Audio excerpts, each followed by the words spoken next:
Halloween has something for everyone.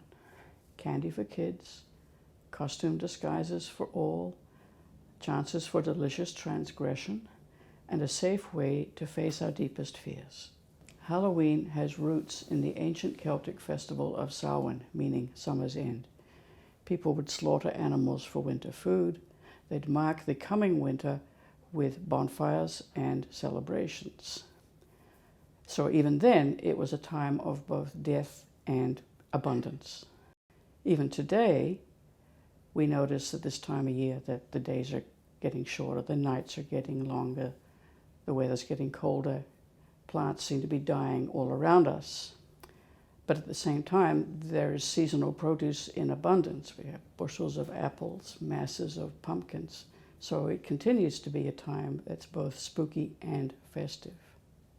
Halloween costumes and trick-or-treating are versions of a widespread folkloric practice known as mumming or guising. It takes different forms at different times of the year, but it happens throughout the fall and winter season. But the common thread in all the different forms is that you have people going from house to house in costume, reciting rhymes in return for gifts of food and drink. In Celtic tradition, Halloween was a time when the spirits of the dead could return briefly to earth.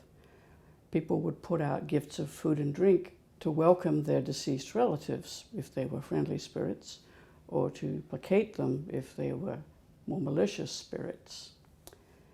Children would go from house to house playing tricks on householders as if they were the mischievous spirits, and they would use costume to disguise themselves so they could get away with it.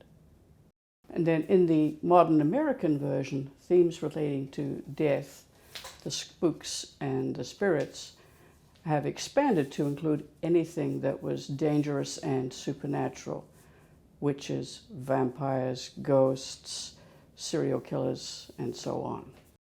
Pagan and Christian elements have been fused in Halloween for centuries. In the 1800s, Irish immigrants brought their Halloween traditions to the Americas.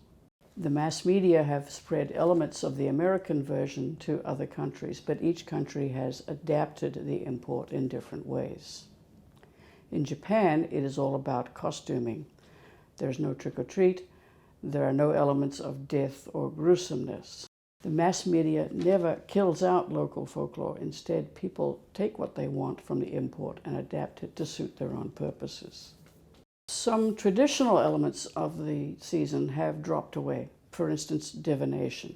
In the old days, Halloween was the time when you would perform little magical rituals to see who you were going to marry. People don't bother with that anymore. Since the 1970s, Halloween has added more public displays, elaborate yard decorations, large-scale costumed parades, and elements that resemble carnival. In all of this, Halloween offers a way for adults to be temporarily transgressive.